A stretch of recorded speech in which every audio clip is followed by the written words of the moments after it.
So the next thing I really am amazed about is how you store things around the engine. I've never seen this.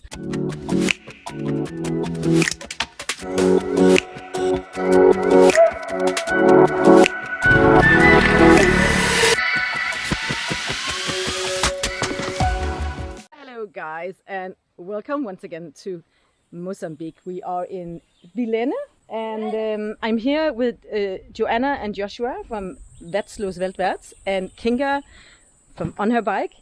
And Joana and Joshua are doing some pretty crazy riding. They've done Latin America. They crossed the Amazon on the most crazy, muddy road that you can ever imagine. Go to the YouTube channel and watch that video. And seriously, I got like stomach pain from watching that video. So quick introduction of your bike, because Joshua is going to show us around on this bike, but we have to do it quick because we're running out of SD card. Yeah, that's Eleanor. Hello, Eleanor. And that's a Honda CRF250L, built in 2013, bought used in 2018 for €2,500 and with 6,000 kilometers. We rode the bike to test it 14,000 kilometers in Europe. The bike has now 73,000, and we rode 53,000 kilometers out of Europe through East Africa on, we like it off-road. That's why we changed the bike a little bit. Some small things you can change for a small budget compared to these huge adventure bikes. Because you're not only doing off-road, you're traveling, so you have other needs. We traveled for 16 months, and we also do all the maintenance on the road, from the oil exchange to the valve clearance check. What we did, let's start with the contact to the bike. You touch the bike basically if you ride hard on 2 points: foot pegs, levers. So the foot pegs are CNC foot pegs, quite wide ones. Difficult to ride bare feet though, but with boots it's perfect. Right. CNC from China, whatever, and €12. Have had some crashes, and, huh? Yeah, I had a crash with 90 km per hour on asphalt, another one with 70 km per hour on asphalt, and countless ones off-road.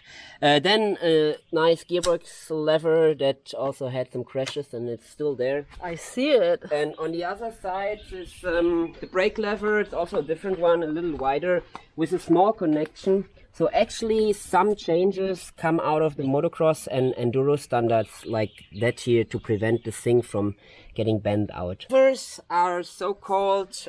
Whoa, that was a bad crash, huh? Yeah, that was a Lesotho one. And levers are so-called three-finger levers, but actually my tip, use 2 or better 1 finger, because then you got more control of the bike. Where are they from? China, CNC, I don't know. That is grips, Bro Grip, enduro grips with really nice connection with steel wire to prevent them from sliding in the wet. Both sides you got a quite nice connection, but that's very individual. Then for long distance, third connection to the bike is your butt. So that's sheepskin from Chile, merino sheep. I did the sewing myself. Actually, everything that you won't find on the internet, you won't find because I did it in my own garage with my own hands. Yeah. So you connect it here, you sit down, your bum feels welcome on the bike, and that's my home. So it should be comfortable. Going on technical stuff, tires, Mitas E13, 1990-21 in the front, best off-road sand tire I ever found, and in the back there's a Mitas Rock Rider MC23 80 140. Usually it's a 120 tire. In Europe they say only 120 tires allowed. 140 tire is much better in the sand because it's wider, lets your bike float, grip, perfect. Going to... You have an extra large tank? Yeah, it's a 12.5 tank instead of the original 7.5. Exactly, and the CRF250L has a smaller tank than a rally, but I still would choose the L for world traveling, because it's more simple, you don't have all these plastic shit, and you have 10 kilo less, which is a lot in the sand. It's a lot, yes. And it's lower and cheaper. And it's cheaper. You can travel longer. For the money you save in buying the L instead of the Rally, you can buy a new tank. You can buy these windscreen. Yeah. That's really nice. And you get the windscreen you want. No money. That's €200. That's €30 used or €80 new. So that's what we changed mainly. So here you have distance. Then one of the things I'm just amazed about is 2 things. You do not have a rack for your rack system. No, you can see I have a You have a little bit of a frame. rack. Yes. that prevents the bag from sliding in. Here I can fix my poles for the tent. And on the other side, I got a self-welded heat protection system out of stainless steel that prevents the bag from going into the hot sections in the exhaust. All you need to fix the bags. The bags are right here on this Velcro, the soft Velcro part. And that prevents it from sliding. And then you have hard Velcro on the other side, so they're not moving around. And the most important thing in case of an accident, these bags will rip off the bike. Because I had a lot of accidents, and the biggest fault you can do, you fix the bags on your bike, and then you fall, and the bags have to they have to carry the full weight of the bike. Like if you take a big bike, it's like 260 kilo on the back, everything will be broken, the bag will be broken. If you don't fix the bag will go up and away from the bike, and the bag will be fine, and the bike will be fine, and it just slides on the foot pegs, as you see, on the handlebars a little bit, and on the rear axle, which is not a problem. So the next thing I really, really am amazed about is how you store things around the engine. I've never seen this. And first I was a little bit in disbelief. This is a lot of storage space that I'm not using at all.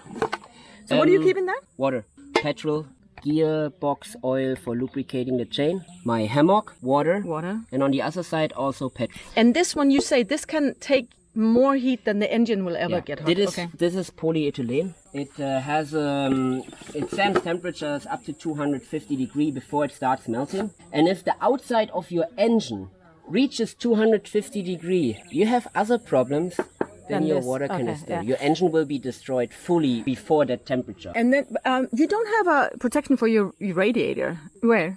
The plastic thing, there is a protection. Okay, when I crashed, I destroyed my radiator. Okay, never did it. No. Here. Yeah. Yeah, but my on the bottle, side. and that is preventing that. You see maybe. Here? That bag with the soft thing in is preventing that, and never had problems. I try to keep the weight both low and balanced. Low means the most heaviest stuff is in here, and even water I try to keep low and central to the bike. Middle point. And yeah, that's the toolbox, waterproof and carries all our tools. And balanced means the original balance of the bike is around 50-50, front, back. If you put a lot of weight here to the saddlebags, the balance moves backward. That takes some grip from the front wheel, and it could be that you slide off the road because you don't have enough weight on the front wheel. Here you have my rain gear. Your rain gear. So my lenses for the camera. Right. Exchangeable lenses, a telezoom lens and a wide angle lens. And you have a very small tank. Camera is here, fit exactly in here. An Olympus OMD. I can sit on a bike, put the camera out, make a photo, put it back. And then you also have some stuff here. That is light stuff like my medicine. I'm a diabetic. I carry insulin there. My sunglasses, my pepper spray in case some dogs want to attack me. And yeah, exactly. They go inwards if you have an accident, and you can put them back. My mobile phone, my separate speedometer, and from that speedometer we go to the technical changes. The bike has different sprockets. Original sprocket set is 1440. I tend to ride 1343 off-road. Now we do a lot of asphalt in between, so we have 1443. Makes it a little shorter, a little more powerful down there, but the top speed is 100 and our travel speed is 8. And the air intake is opened up a little bit. I increased the diameter of the intake. I put a K+N air filter. I opened partly the side chassis, but the air intake is still on that level that you can cross steep water crossings. Some people just drill holes in the side, and if the water gets deeper than 40 centimeters, the engine soaks water. The exhaust is an FMF Q4 silent exhaust, which saves 4.5 kilos on that bike on a high weight point. And the FMF is too loud. Stay here. Yeah. That's why I built my own stainless steel silencer with a drill. And it is much more silent now. The exhaust is longer, gives it more torque, and takes a little bit of high-end power. Cool. That bike is really torquey.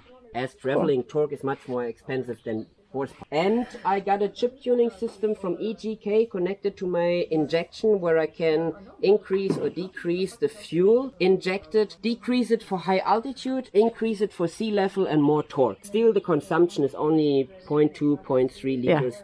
More per 100 so is a bigger front brake Oh disc. my goodness! From 25. I have not seen this. I increased Will you it to look at it? 32.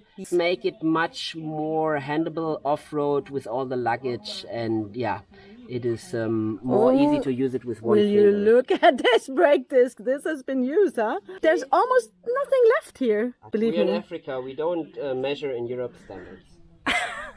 With that comment, let's wrap it up. Amazing bike. Definitely one of the most compact, lightweight that I've seen. Very thought through. So yeah, thanks for that walkthrough. That was amazing. See you guys.